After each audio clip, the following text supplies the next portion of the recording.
देखो, मैं ये कहूँगा कि जैसे हमारे प्रधानमंत्री जी ने हमारे साथ धोखा किया, प्रधानमंत्री जी को गरीब मानता था, प्रधानमंत्री जी को मैं किसानों का नेता मानता था, प्रधानमंत्री जी को लास्ट में बैठे हुए व्यक्ति का विकास पहुंचाने वाला नेता मानता था, और प्रधानमंत्री जी तपस्या करके 35 साल आए, जैसे मैं उनको मानता था और मैं गलती कर गया, हम सब किसान भाई गलती कर गए। प्रधानमंत्री जी के कहने पे मैंने उत्तर प्रदेश से लेकर पूरे देश में भारतीय जनता पार्टी को जिस तरीके से सत्ता में लाने का काम किया, वो मेरे से गलती हो गई, हम सब किसानों से गलती हो गई, उसी की आज हम सजा भुगत रहे हैं। ऐसे ही हमारे जो देश के जितने भी ये अभिनेता हैं, एक्चुअली जो ये अभिनेता जो हम मानते थे, उन्हें देश का हीरो मानते थे, ये सही में देश के विलन हैं। जो मिथुन दा है, ये अक्षय कुमार है, सन्नी देओल है, ये जितने भी लोग हैं, जितने भी सरकार की कदम चूमी कर रहे हैं, ये सब जो है देश में विलन का काम कर रहे हैं, अन्नदाता का हौसला डाउन का काम कर रहे हैं, अन्नदाता को गाली दे रहे हैं। ये मैं बिल्कुल इस बात को बर्दाश्त नहीं करेगा अन्नदाता। ये सही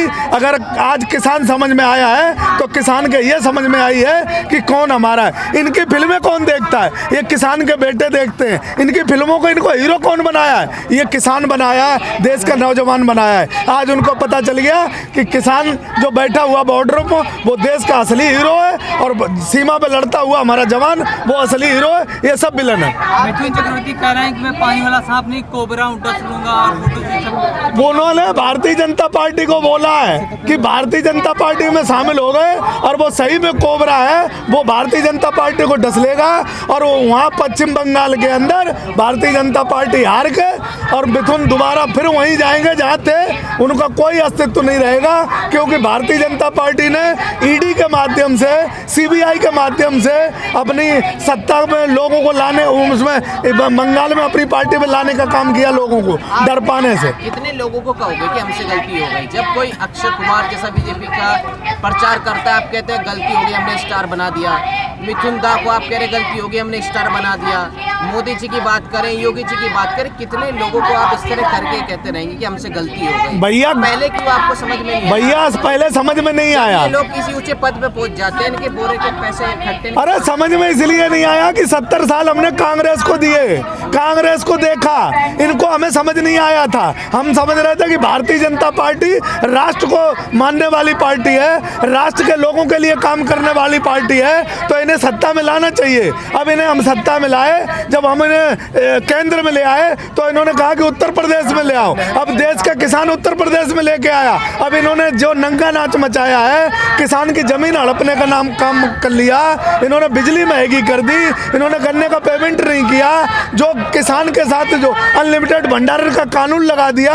आज किसान बॉर्डरों पर बैठा है, किसान देश के लिए लड़ाई लड़ रहा है, शहर में रहने वाले भाई बहनों के लिए लड़ाई लड़ रहा है। तो आज किसान के विरोध में ये लोग खड़े हो गए, सत्ता के पक्ष में लोग खड़े हो गए, जबकि भारतीय जनता पार्टी पूरी दुनिया और पूरा देश, दुनिया में जितने भी मीडिया चैनल या सही जो देश के लिए निष्पक्ष अपने देश के लिए काम करते हैं, पूरी दुनिया का अगर तुम देखोगे तो भारतीय जनता पार्टी के खिलाफ और किसान के पक्ष में लोग खड़े हैं। लेकिन ये हमारे देश के प्रधानमंत्री और मीडिया को और ये कुछ अंधभक्तों को दिखाई नहीं दे रहा।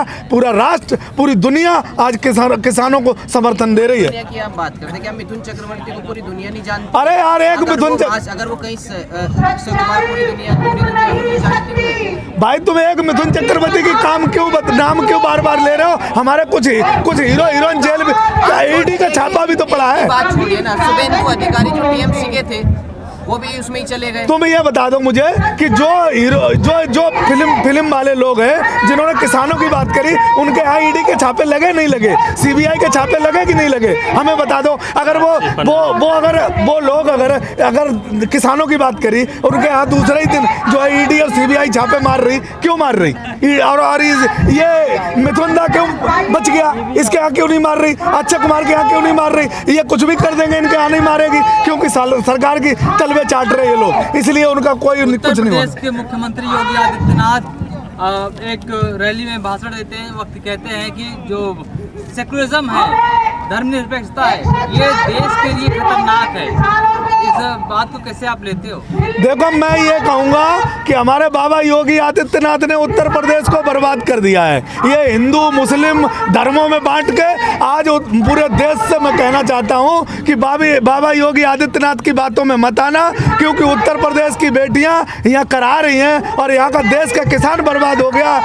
गन्ने की पूरी बेल्ट में इन्होंने 5 साल में 1 रुपये नहीं बढ़ाया और उनका पेमेंट रोक के रख लिया है उत्तर प्रदेश में। और जिन्होंने जो वादे किए थे 2017 में, एक भी पूरा नहीं किया। बेटी बढ़ाओ बेटी पढ़ाओ का जो नारा था, इन्होंने 14 दिन में गन्ने का पेमेंट का वादा किया था, इन्होंने जो लैपटॉप बांटने का वादा किया था, किसानों को खुशहाली के दिन दिखाए थे। आज उत्तर प्रदेश की जनता त्रस्त है, इनकी कोई बात पूरी देश में नहीं मानेगा, चाहे वे बंगाल में चले जाएं, चाहे जहाँ चले जाएं। ये ईवीएम से और लठ की जोर से अधिकारियों पर दबाव बना के सरकार बने ही बनाने, लेकिन जनता इनके साथ नहीं क्या है। लगता है योगी आदित्यनाथ का संविधान से भरोसा उठ चुका है? बिल्कुल भरोसा पूरी तरह भारतीय जनता पार्टी का। जब एक देश का प्रधानमंत्री किसानों को पार्लियामेंट में खड़े होकर आंदोलन जी भी कहता है कि जिस आंदोलन से हमारा देश आज़ाद हुआ, उसी आंदोलन के माध्यम से हम अपने लोकतंत्र को बचाने का काम कर रहे हैं, अपनी जमीनें बचाने का काम कर रहे हैं, उसी को ये लोग जो है संविधान की मजाक उड़ाते हैं। तो इनका संविधान पर कोई भरोसा नहीं,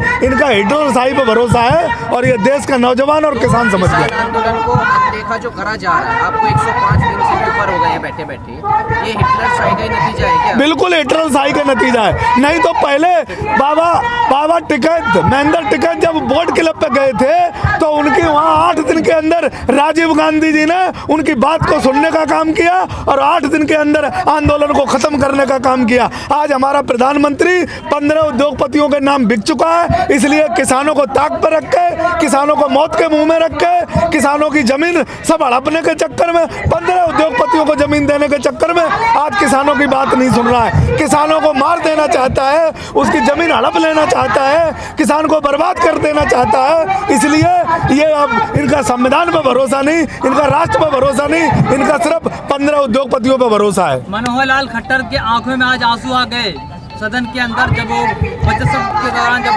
बहस हो रही थी तब उनकी आंखों में आंसू आ गए। आखिर ये आंसू क्या कहला रहे हैं? आंसू कुछ नहीं है, ड्रामा कंपनी के लोग हैं। इनके अंदर अगर देखोगे तो ये कच्चा वाले जितने भी ड्रामा कंपनी के लोग हैं, ये जनता को, जब भी प्रधानमंत्री भी रोए थे, प्रधानमंत्री भी जगह जगह जाके रोके और इस जनता का वोट लूटने का काम किया था। कौन नहीं रोता है? योगी आदित्यनाथ जी भी रोए थे, आज मनोहर लाल खट्टर भी रोए थे। इन्हें पता है कि इनके जमीन से सत्ता खिसक रही है। हो सकता है कि शाम तक तुम्हें खबर मिल जाए कि हरियाणा में सरकार इनकी गिर गई है। ये अपनी सरकार बचाने के लिए रोए, किसान के लिए नहीं रोए। किसान ने इनकी जमीन खिसका दी, किसान ने इनके हेलीकॉप्टर नहीं उतरने दिए। आने वाले समय में उत्तर प्रदेश में तुम्हें ये दिखाई देगा कि इनके हेलीकॉप्टर जमीन पर नहीं उतरेंगे, ये गांव में घुसने नहीं दिया जाएगा, इसलिए रो रहे हैं। हरियाणा के अंदर बीजेपी सरकार खतरे में है, अविश्वास प्रस्ताव पारित बिल्कुल खतरे में है, बिल्कुल। वहाँ के विधायकों का जमीर जाग चुका है और ये हरियाणा में सरकार गिरेगी, और अगर नहीं गिरेगी तो भारतीय जनता पार्टी का एक एक विधायक एक एक वोट के लिए तरस जाएगा आने वाले समय में। और उत्तर प्रदेश में भी ये होने वाला है। उत्तर प्रदेश के अंदर 325 विधायक देने का उत्तर प्रदेश की जनता ने काम किया था।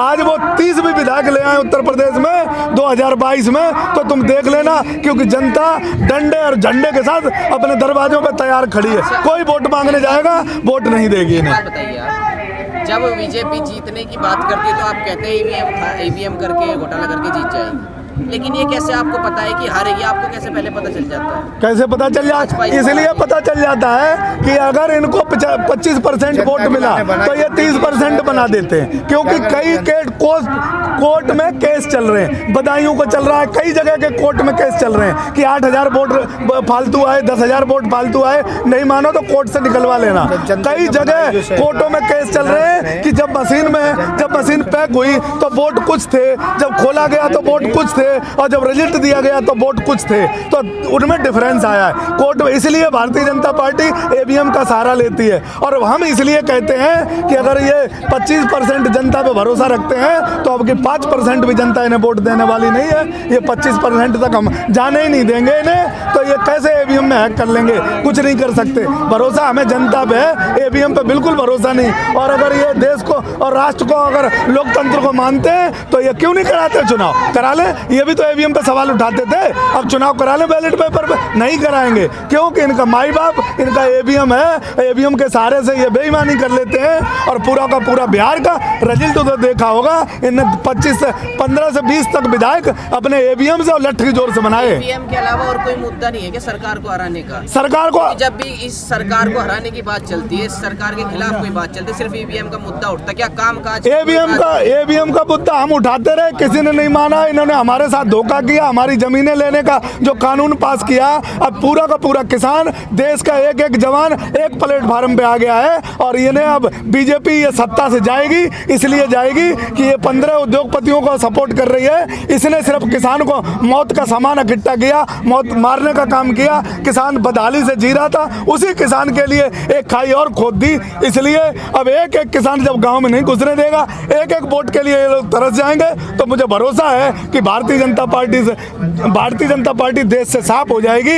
इसे कहीं भी पूरे देश में सत्ता नहीं रहेगी इनकी, क्योंकि इन्होंने गरीब बन के आए थे और 15 उद्योगपतियों का साथ दिया। ये जो है गरीब माँ का बेटा बन के आया था और 15 उद्योगपतियों को ने खरीद लिया इसे। ये जो है 35 साल तपस्या बन करके आया था और ये तपस्या के नाम से देश के गरीबों को और देश के किसानों को लूटने का काम किया। इसलिए देश की जनता को इन पर कोई भरोसा नहीं रहा। देश की जनता अब डंडे और झंडे के साथ खड़ी है। एक एक किसान नेता हमारा जो है अब इस काम को करेगा कि भारतीय जनता पार्टी को वोट नहीं देना, जिसकी जहां मर्जी वहां वोट दो। हमें और सरकारें रही, जियो और जीने दोनों वाले फार्मूले पे चली, ये हिटलर शाही के फार्मूले पे चल रही है सरकार। भारतीय जनता पार्टी को वोट मत देना, जिसकी जहाँ मर्जी वहाँ वोट दो, उसकी मर्जी तो वो देगा जहाँ जिसकी मर्जी, लेकिन किसान को समझाना मेरा काम है। जो भाई हमारे देश के साथ दे रहे हैं, जो भाई आज हमारे आंदोलन में आ रहे हैं और जो भाई हमारा आज कदम से कदम मिला के, हिंदू मुस्लिम सिख ईसाई सभी कदम से कदम मिला के चल रहे हैं, सभी भाइयों से अपील है कि भारतीय जनता पार्टी को हराने का काम करें और देश में किसी को भी जिताएं। अब मैं ये कहता हूँ कि किसान का बेटा मुख्यमंत्री बनेगा उत्तर प्रदेश का, किसान का बेटा देश का प्रधानमंत्री बनेगा। जैसे चौधरी चरण सिंह थे, उन्होंने किसानों के लिए एक कलम में फैसले किए थे। जब जब किसान का बेटा कोई मुख्यमंत्री, किसान से संबंधित मुख्यमंत्री प्रधानमंत्री आया, उसने एक एक कलम में फैसले किए। वही फैसले करने वाला कोई आएगा, वो किसानों की कानून वापस करेगा और इस लड़ाई को हम जीतेंगे।